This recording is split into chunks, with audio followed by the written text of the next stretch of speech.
Rotary सेवा महिन्याअंतर्गत ठाण्यात heritage प्रकल्पासह विविध उपक्रमांची मुहूर्तमेढ। रोटरी इंटरनॅशनलच्या 130 क्लबमधील सुमारे 4000 रोटरीयन दरवर्षी समाजोपयोगी प्रकल्प राबवतात। यंदा रोटरी सेवा महिना 15 नोव्हेंबर रोजी ठाण्यातील काशीनाथ घाणेकर नाट्यगृहात सुरू होणार असून शिक्षण, आरोग्य, पर्यावरण, महिला सक्षमीकरण यांसारख्या क्षेत्रात विविध उपक्रम राबवले जाणार असल्याची माहिती जिल्हा गव्हर्नर हर्ष मोकोल यांनी दिली आहे। ठाण्यातील 36 क्लब या उपक्रमात सहभागी होऊन हेरिटेज प्रकल्पावर भर देतील। किल्ले, वारसा स्थळ आणि प्राचीन वास्तूंची स्वच्छता व संवर्धन यावर विशेष लक्ष दिलं जाईल। तसंच हेरिटेज रन मॅरेथॉनद्वारे निधी संकलन होणार आहे। ठाणे, कल्याण, नवी मुंबई, उल्हासनगर, अंबरनाथ आणि भिवंडी येथे नोकरी मेळावे आणि आभा कार्ड मार्गदर्शन कार्यक्रमही घेण्यात येतील। नवी मुंबईत 60 कंपन्या सहभागी होणार आहेत। कल्याणमध्ये चेक डॅम बांधणी, थॅलेसेमिया जनजागृती, रक्तदान आणि महिला सक्षमीकरण उपक्रम देखील राबवले जाणार आहेत। रोटरीच्या 120 वर्षांच्या कार्यपरंपरेत नागरिकांच्या सहभागाचं स्वागत असल्याचं मकोल यांनी सांगितलं। या उपक्रमांना ठाणे महानगरपालिकेचे अधिकारी, वाहतूक पोलीस आणि विविध मान्यवरांचं सहकार्य लाभणार आहे। दरम्यान संपूर्ण जिल्ह्यात सुमारे 130 क्लबच्या मार्फत 4000 रोटरी सदस्य अविरतपणे लहान मोठे समाजोपयोगी प्रकल्प राबवत असतात, असं ठाणे विभागाचे संपादक आणि ज्येष्ठ रोटरी सदस्य मिलिंद बल्लाळ यांनी सांगितलं। जिल्हा समन्वयक सतीश माने यांनीही रोटरीच्या कामकाजाबद्दल माहिती दिली आहे।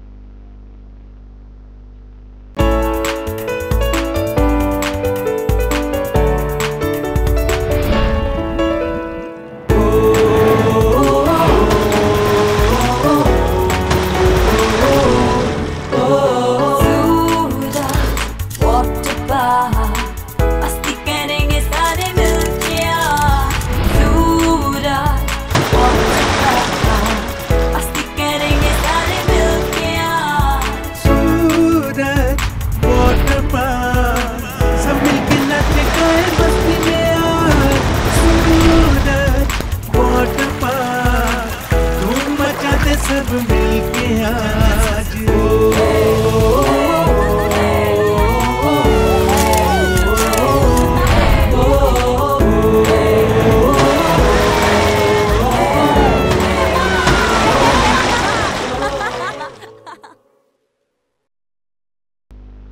ठाणे महानगरपालिकेच्या सार्वत्रिक निवडणूक 2025 करिता आरक्षण सोडतीची प्रक्रिया संपन्न।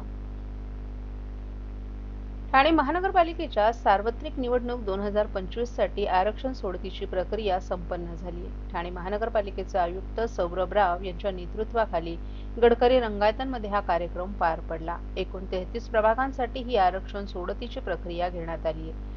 33 प्रभागांमधील एकूण 131 जागांपैकी 66 जागा महिलांसाठी आरक्षित ठेवण्यात आल्या आहेत। अनुसूचित जाती प्रवर्गातील 9 जागांपैकी 5 जागा महिलांसाठी राखीव आहेत।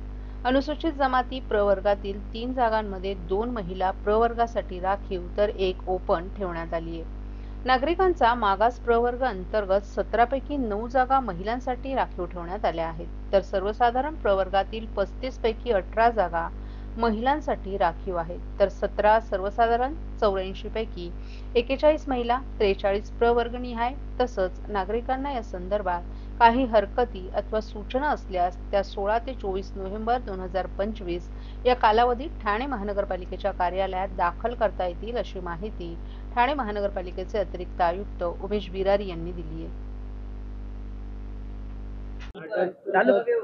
चालू करू। आरक्षण सोडत पार पडले, कशी पार पडली, काय प्रक्रिया केली? आरक्षण सोडत आज आपण सर्व लोकांची साक्षीमध्ये, तसेच आपले जे संभाव्य जनप्रतिनिधी आहेत, जे एस्पिरंट्स आहेत, नागरिकांचा एक बृहत समूह इथे होता, त्यांच्या उपस्थितीमध्ये अत्यंत शास्त्रोक्त पद्धतीने, विघ्नरहित पद्धतीने पार पाडण्यात आली आहे। माननीय निवडणूक आयोगाने या सोडतीची जे आदर्श कार्यपद्धती आपल्याला निश्चित करून दिलेली आहे, त्याचं तंतोतंत पालन करून ही प्रक्रिया आपण इथे संपुष्टात आणली आहे।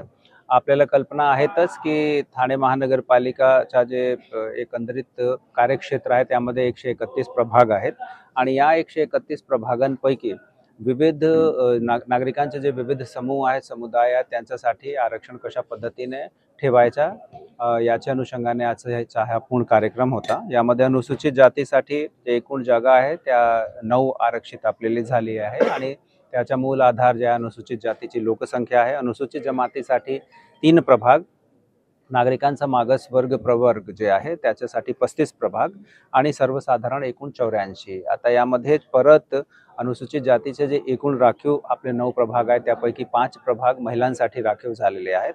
अनुसूचित जमातीचे 3 पैकी 2 प्रभाग महिलांसाठी राखीव झालेले आहेत। नागरिकांचा जे ओबीसी प्रवर्ग आहे त्याचे 35 पैकी 18 प्रभाग महिलांसाठी राखीव झालेले आहेत आणि सर्वसाधारण जे 84 आहे त्यापैकी 41 प्रभाग महिलांसाठी आरक्षित झालेले आहेत। ही पूर्ण प्रक्रिया सुटसुटीत आपण कंप्लीट केलेली आहे आणि या दरम्यान नागरिकांचा जे काही प्रश्न असतील, त्यांची काही शंका असेल, त्यांना पुन्हा काही खुलासेची काही क्लॅरिफिकेशनची आवश्यकता असेल तर ते टप्पे निहाय आपण तोही खुलासा त्यांना देत गेलो आहे। आरक्षण सोडत ही इच्छुकांसाठी फार महत्त्वाची सोडत असते। या आरक्षण सोडतचं वैशिष्ट्य तुम्ही काय सांगाल? कशा प्रकारची वैशिष्ट्य? वैशिष्ट्य सांगायचं असेल तर मला असं वाटते 2 वैशिष्ट्य होते। देश सुरक्षित हातात आहे असं म्हणणाऱ्या मोदी सरकारच्या काळातच देशात पुलवामा, पहलगाम आणि आता दिल्लीत दहशतवादी हल्ले झाले। हे केंद्र सरकारचं अपयश आहे असा आरोप करत राष्ट्रवादी काँग्रेस शरद पवार पक्षाचे राष्ट्रीय सरचिटणीस डॉक्टर जितेंद्र आव्हाड यांच्या सूचनेनुसार तथा जिल्हाध्यक्ष मनोज प्रधान यांच्या मार्गदर्शनाखाली डॉक्टर बाबासाहेब आंबेडकर पुतळ्यासमोर मूक निदर्शनं करण्यात आली। यावेळी स्फोटात मृत्युमुखी पडलेल्यांना आदरांजली अर्पण करण्यात आली। काल सायंकाळी दिल्लीतील लाल किल्ला मेट्रो स्टेशन समोर एका कारमध्ये दहशतवाद्यांनी स्फोट घडवला। या स्फोटात अधिकृतरित्या 9 जणांचा मृत्यू झाल्याचं सांगण्यात येत असून 22 जण जखमी झालेत। या घटनेच्या निषेधार्थ आज डॉक्टर बाबासाहेब आंबेडकर यांच्या पुतळ्यासमोर राष्ट्रवादी काँग्रेस शरद पवार पक्षाच्या कार्यकर्त्यांनी काळ्या फिती लावून निदर्शनं केली। दहशतवाद्यांचा बिमोड केलाच पाहिजे, राजधानीवरील हल्ला सहन करणार नाही, हल्ल्याला जबाबदार कोण अशा आशयाचे फलक आंदोलकांनी हातात घेतले होते। यावेळी महिला अध्यक्ष सुजाता घाग यांनी केंद्रातील मोदी सरकार हे सर्वच पातळीवर अपयशी ठरल्याचं, त्यामुळेच निवडणुकांच्या काळात स्फोट होत असल्याचं सांगितलं। म्हणूनच या सरकारनं राजीनामा द्यायला हवा। प्रदेश प्रवक्ता रचना वैद्य यांनी एकीकडे देशावर दहशतवादी हल्ले होत असताना आपले पंतप्रधान भूतानच्या राजाचा वाढदिवस साजरा करायला जात आहेत। पुलवामाच्या वेळीही डिस्कव्हरी चॅनलचं ते शूटिंग करत होते। काँग्रेसच्या सत्ता काळात स्फोट व्हायचे, परंतु भाजपच्या काळात फक्त निवडणुका आल्यावरच स्फोट होतात। याचाच अर्थ हे सरकार निवडणूकजीवी असून हे निवडणूकजीवी सरकार भारतीय जनतेचं जीव घेत आहेत। अपयशी ठरलेल्या केंद्रीय गृहमंत्र्यांनी राजीनामा द्यावा अशी त्यांनी मागणी केली। तर युवक कार्याध्यक्ष राजेश कदम यांनी अजित डोभाल यांनी आता देशात दहशतवादी हल्ले होत नाहीत असं म्हटलं होतं, परंतु भाजपच्या काळात निवडणुका आल्या की स्फोट का घडतात हा संशोधनाचा विषय आहे असं सांगितलं। सर्वप्रथम कालच्या भ्याड हल्ल्यात जे मृत्युमुखी पडलेत त्यांना आम्ही श्रद्धांजली अर्पण करतो आणि त्याच हल्ल्यात जे जखमी झालेत ते लवकर बरे व्हावोत ही ईश्वरचरणी प्रार्थना करतो। काल देशाच्या राजधानीत दिल्लीत असा भ्याड हल्ला झाला, ह्याची माहिती कोणालाच नव्हती, म्हणजे ती इंटेलिजन्स फेलियर आहे। गेल्या एका वर्षभरात 6 महिन्यात बोला पहलगाम झालं, पहलगाम झाल्या 6-7 महिन्यात आता कालचा हा जो झालेला आहे तो हल्ला झाला। मग देशातल्या यंत्रणा करतायत काय? फक्त निवडणुकी पाठी ह्या सगळ्या यंत्रणेंना सोडून दिलेला आहे। आणि हा भ्याड हल्ला झाल्यावर ही आपले जे प्राईम मिनिस्टर आहेत नरेंद्र मोदी ते भूतानला वाढदिवस साजरा करायला जातात, ह्याच्या एवढी असंवेदनशील गोष्ट आणि दुर्दैवी गोष्ट कुठल्याही देशाच्या नागरिकांच्या समोर नाहीये।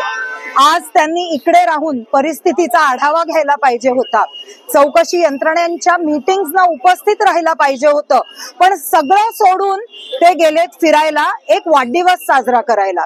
पुलवामाचा पण जेव्हा असाच हल्ला झालेला तेव्हा नरेंद्र मोदी डिस्कव्हरी चॅनलची एक डॉक्युमेंटरी शूट करण्यात बिझी होते। हे जे सरकार आहे ते असाच हल्ल्यात जे मृत्युमुखी पडतात त्यांच्या चितेवर स्वतःची राजकीय पोळी भाजून घेण्यात फक्त हुशार आहेत, बाकी कुठलीही कामं त्यांना करायची नाहीयेत। निवडणुकी आले की असे हल्ले होत आहेत हे आता 2014 पासून सगळ्यांच्याच लक्षात आलेलं असेल। दुसरं म्हणजे देशात जो सध्या वोट चोरीचा मुद्दा जे जम पकडतोय, जास्तीत जास्त नागरिकांना हे पटतंय की वोट चोरी झालेली आहे. ह्या वोट चोरीवरनं कुठून तरी लक्ष विचलित करायला सुद्धा हा हल्ला घडवून आणलाय, हे आमचं ठाम मत आहे. जर देशात वारंवार असे हल्ले होत असतील तर सगळ्यात पहिले जे होम मिनिस्टर आहेत अमित शहा, त्यांनी तात्काळ त्यांचा राजीनामा द्यावा, ही राष्ट्रवादी काँग्रेस पक्ष शरदचंद्र पवार यांची मागणी आहे. सर्व नागरिकांना आवाहन करण्यात येत आहे की सध्या डासांमार्फत पसरणाऱ्या डेंग्यू या आजाराचा प्रसार रोखण्यासाठी प्रत्येकाने पुढील प्रमाणे कार्यवाही करावी. डेंग्यू आजार एडिस इजिप्ती हा डास चावल्याने होतो. या डासांची पैदास साचलेल्या किंवा साचवलेल्या स्वच्छ पाण्यामध्ये होते. 8 दिवसांपेक्षा जास्त दिवस पाणी उघडे व साचून राहिल्यास त्यात डास अंडी घालतात. अंड्यांच्या अळ्या तयार होऊन पुढे डास तयार होतात. यासाठी आपल्या घरातील पाणी साठे, उदाहरणार्थ बॅरल्स, पिंपे, टाक्या, हौद, रांजणे इत्यादी दर आठवड्याला रिकामे करून घासून पुसून कोरडे करून पुन्हा भरावे. 1 दिवस कोरडा दिवस म्हणून पाळावा. पाणी साठ्यांना घट्ट झाकणे बसवावीत किंवा जुनी साडी, चादर, धोतर यांनी बांधून झाकून ठेवावीत, म्हणजे डास त्यात जाऊन अंडी घालणार नाहीत. घराच्या गच्चीवर, आजूबाजूला, अंगणात कोठेही पाणी साचू देऊ नये.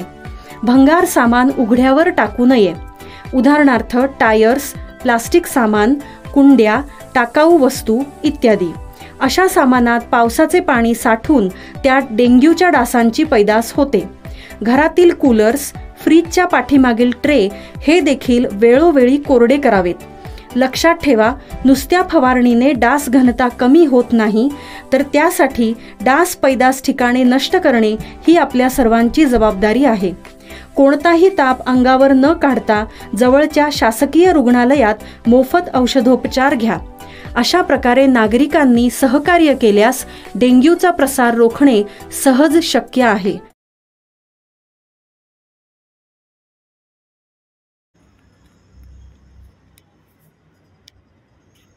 श्री साईनाथ सेवा समितीच्या वतीने वर्तकनगर येथील श्री साईबाबा मंदिराचा 39वा वर्धापन दिन उत्सव सोहळा मोठ्या श्रद्धा, भक्तिभाव आणि उत्साहात संपन्न होत आहे. 3 दिवस चालणाऱ्या या सोहळ्याची सुरुवात बुधवारी 12 नोव्हेंबर रोजी ठाण्याचे आमदार संजय केळकर आणि त्यांच्या पत्नी कमल केळकर यांच्या हस्ते साईबाबांची पूजा अर्चा आणि आरतीनं करण्यात आली. यानंतर उपस्थित साई भक्तांना आमदार केळकर यांच्या हस्ते लाडू प्रसादाचं वितरण करण्यात आलं. या उत्सवाच्या निमित्तानं माजी नगरसेवक स्वर्गीय बळीराम वासुदेव नेईबागकर यांच्या स्मृतीस अभिवादन करण्यात आलं. त्यांच्या आशीर्वादानं श्री साईनाथ सेवा समितीनं 3 दिवस विविध धार्मिक कार्यक्रमांचं आयोजन केलं आहे.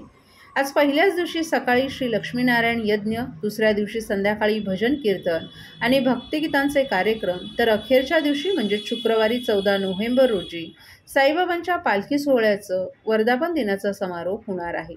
हा उत्सव यशस्वी करण्यासाठी साईनाथ सेवा समितीचे अध्यक्ष मंगेश नेईबागकर, उपाध्यक्ष अशोक हिरानंदानी, नंदकुमार साळवी, सचिव सुरेश महाडिक, सहसचिव प्रवीण रोठे, खजिनदार बबन बोबडे, विश्वस्त हरिमाळी अशोक सुर्वे, अपर्णा जाधव आदींसह कर्मचारी आणि ब्राह्मण वर्ग आणि मंदिर सेवेकरी मेहनत घेत आहेत.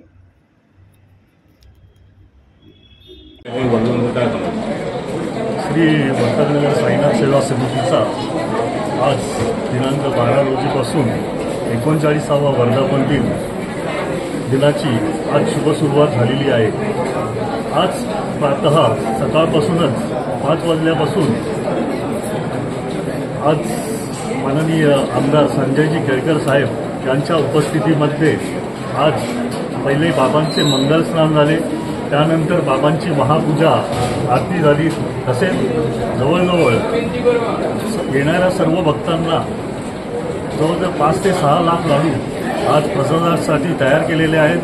ते लाडू आज साहेबांच्या हस्ते आज प्रसाद वाटप चालू झालेले आहे. तसेच आज त्यांनी व त्यांच्या पत्नींनी सपत्नीक पूजा त्यांनी संपन्न करून आज या 39व्या वर्धापन दिनाची सुरुवात केलेली आहे. आत्ताच थोड्या वेळामध्ये आपला 8 वाजता जनकल्याणार्थ लक्ष्मी नारायण याग यज्ञ सुरू होणार आहे. हा याग 14 तारखेला दुपारी 2 वाजता पूर्णाहुती होईल त्यानंतर दुपारी 4 वाजता वर्तकनगरमध्ये पूर्ण साईबाबांची पादुकांची पालखी मिरवणूक संपूर्ण वर्तकनगर परिसरातून निघून पुन्हा साईबाबा मंदिरामध्ये येईल. या कार्यक्रमासाठी वर्तकनगर साई समितीने वर्तकनगरमध्ये पूर्ण विद्युत रोषणाई तसेच वर्तकनगर येथे महाप्रवेशद्वार केलेले असून साईबाबा मंदिराच्या आवारामध्ये राजमहलचे स्वरूप आणलेले आहे. तसेच हवनाचा तसेच भजन कीर्तन गायन असे अनेक धार्मिक उपक्रम श्री साईनाथ सेवा समिती संस्थेचे संस्थापक अध्यक्ष स्वर्गीय बळीबाई नाईककर यांचे स्मरण करून या वर्धापनाची आज सुरुवात केलेली आहे. 7 ते 8 होणार आहे त्यांचं नियोजन होतं. आज जवळजवळ या 3 दिवसामध्ये 5 ते 6 लाख भक्त जवळजवळ महाराष्ट्रातनं म्हणजे ठाणे, कल्याण, उल्हासनगर, डोंबिवली अशा प्रकारे इथे जी लोक येणार आहेत त्यांच्यासाठी एक संरक्षणाच्या दृष्टीने सुद्धा आपण वर्तकनगर नाक्यापासून CC कॅमेरे लावलेले आहेत. जे वयोवृद्ध आहेत, लहान मुलं, गरोदर स्त्रिया वगैरे यांच्यासाठी आपण एक वेगळ्या प्रकारची लाईन म्हणजे एक रांग केलेली आहे. असे सर्व प्रकारे नियोजनबद्ध जवळजवळ आपले 60 ते 70 सेवेकरी वर्ग याच्यासाठी आपले साईनाथ सेवा समितीने स्वतःचे सर्व इथले जी व्यवस्था आहे ती पाहणार आहेत. अशा प्रकारे आपण इथे सर्व नियोजन केलेले आहे. ओके.